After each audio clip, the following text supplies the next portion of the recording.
everybody out there in YouTube land. Jake on a one-man band is back again, giving you guys another RWBY theory video McDougar. Now, it's been a while, hasn't it? It's been a while since I got one of these out to you. It's entirely my fault, procrastinating for the most part, but I'm here now. That's what matters, right? Alrighty, so, the man of the hour, Roman Torchwick. He's a pretty fabulous guy. Now, Roman Torchwick really falls under two tropes of real villain logic. One of them is, he's the first villain in the series, so obviously he's not going to be the most powerful.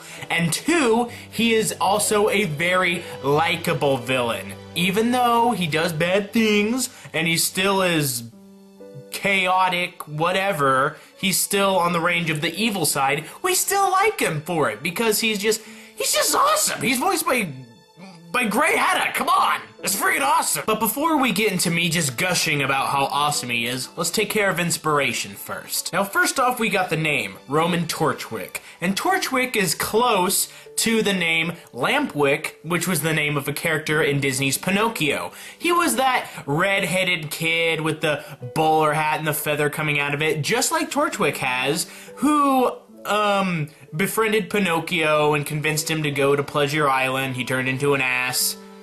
The movie said it, not me! And also what Lampwick does in Pinocchio is that he convinces Pinocchio to disobey his father. So, he's silver-tongued, he's a good talker, and he's charismatic, which really carries in to the Roman Torchwick character. But also, he is also partially conceived from the character Alex from The Clockwork Orange. And if you didn't get that by the cane, the eye makeup dealy thing going on, and the orange hair, well, I guess you didn't see it at all, I guess. This would also explain why Roman Torchwick is a criminal-esque type character. He isn't some big mythical overlord that wants to take over the world or anything. He's just really a petty crook who's good at what he does. Now, I'm going to be talking a lot about Roman's inspirations later on in the video, so just keep them in mind, alright? Now, on the realms of really explaining who he is or why he does what he does, there isn't really any in RWBY at this moment. All we know is that he is a notorious criminal. So he's been going on crime sprees, and he has been like this for a while now. He obviously probably has a price on his head, maybe from bounty hunters, and he's also probably maybe one of the most wanted criminals in the world, maybe? Now, this obviously implies that he is, one, good at his job, and two, he is able to evade police rather well.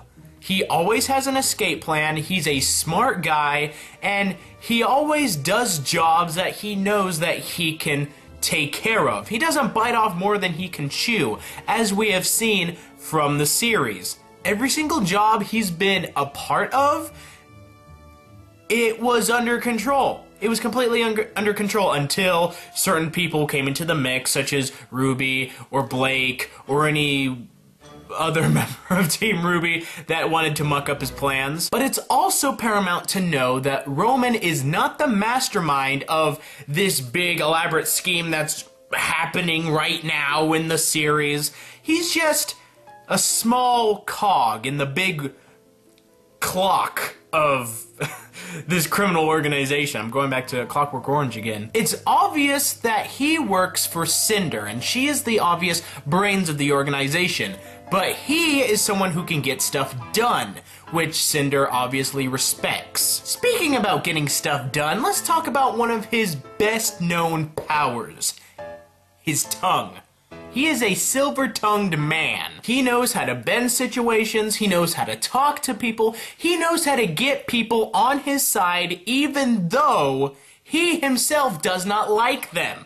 I'm talking about the White Fang. Okay, he goes out of his way to really not give two craps about anyone in the White Fang or Faunus in general. So, why don't you animals try to pick up the pace? No, you idiot! This isn't a leash? Man, animals, every one of them. Not you, though. You're great. But they still follow him. Now, whether they follow him maybe by Cinder's order or just because they think that he is the right man for the job that they want to get done, they're still following him for whatever reason. Now, going back to Lampwick, Pinocchio. He was able to convince Pinocchio to disobey his father.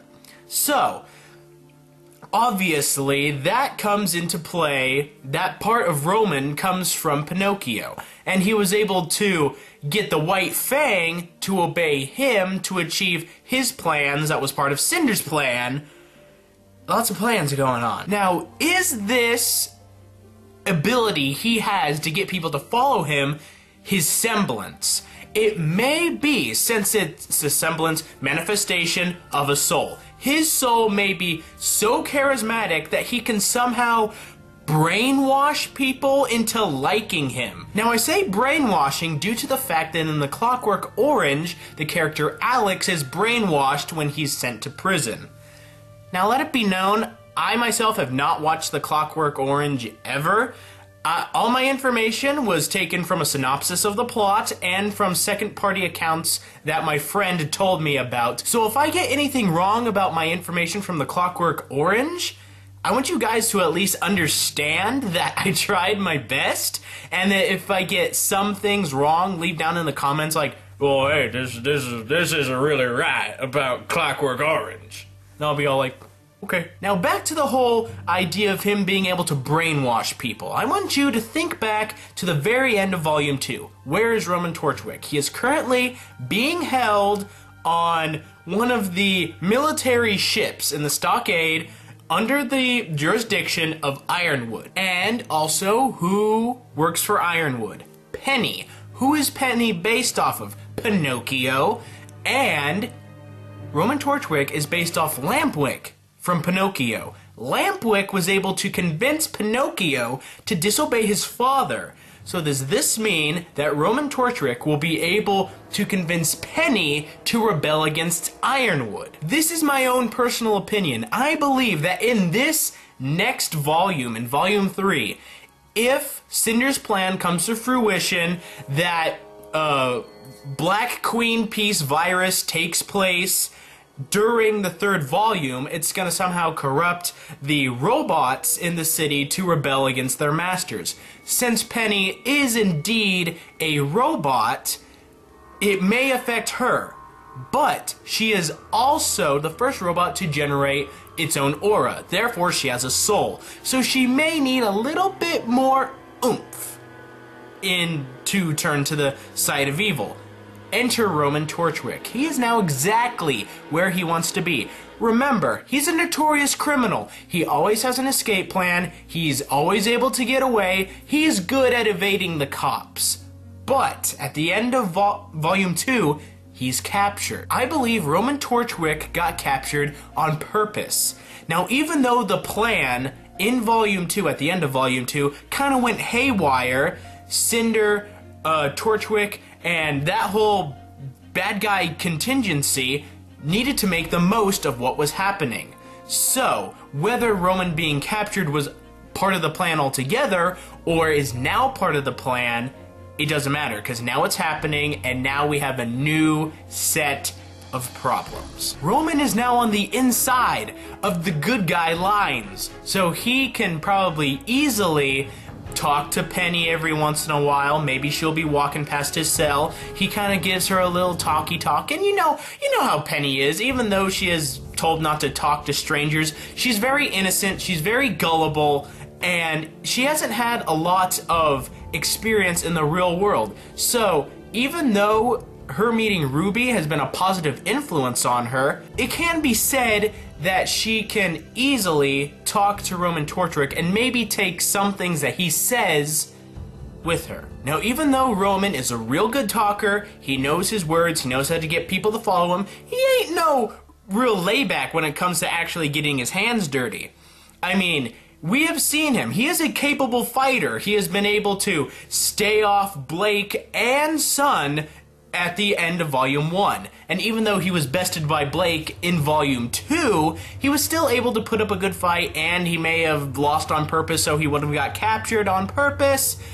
Once again, that whole concept, I'm not sure if Blake's victory over Torchwick was a true victory. He's also a capable pilot. At the beginning of Volume 1, he's able to fly the VTOL.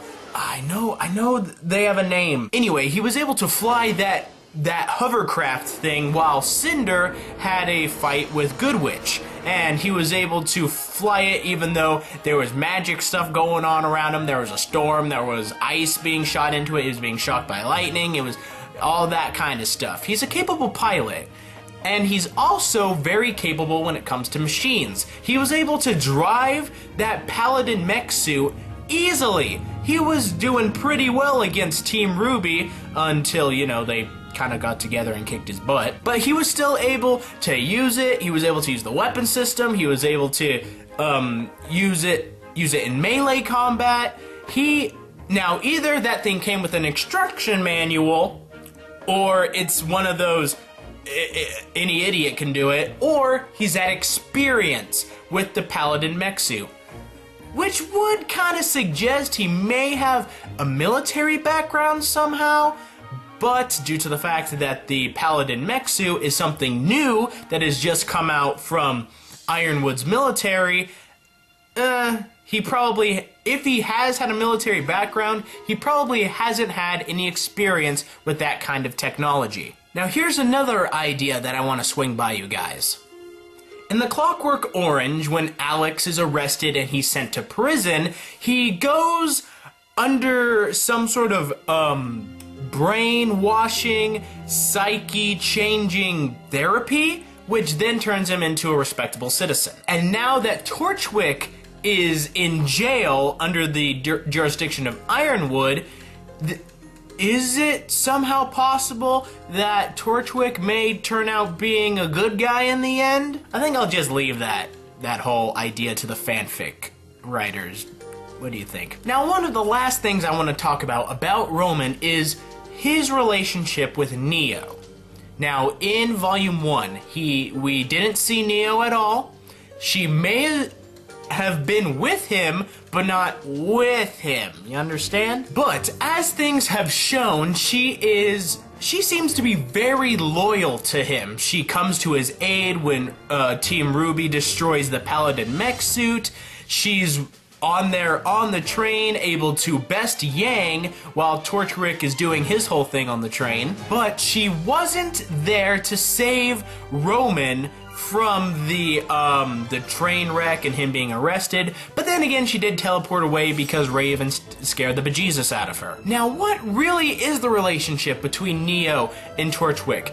Is she some form of hired help? Is she his daughter? Did he kidnap her at some point in life? At this moment, we really don't have anything to connect any of these theories to Roman.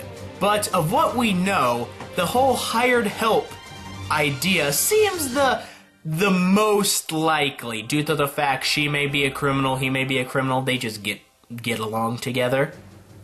But here's another idea.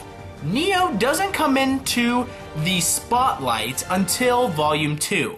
Now, it may be the whole idea, well, she wasn't thought of until then, but it is in Volume 2 that Cinder, Mercury, and Emerald finally get into the picture. They get into Beacon, they get into the city, all that stuff is going on. Neo may in fact be the fourth member of their team, and she, instead of going to Beacon, she's sent to look after Roman, to make sure that he doesn't do anything bad. You know, anything that might jeopardize Cinder's mission. But then that wouldn't really account for the whole blind loyalty that she looks like she has for Roman. You know, for him being the longest running villain actually in RWBY, we don't really know all that much about him. In fact, all the villains are really mysterious in RWBY. Hopefully in Volume 3 we'll get to know them a little bit better.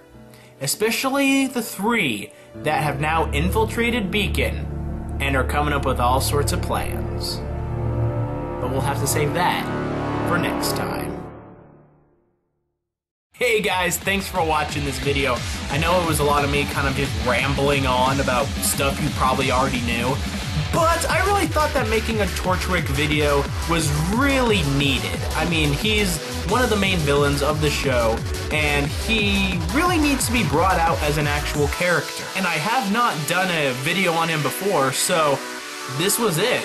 And until we get more information in Volume 3, this is what I'm going to be going with. But hey, if you really enjoyed this video, feel free to click that subscribe button if you want to know when I'm going to be coming out with these videos.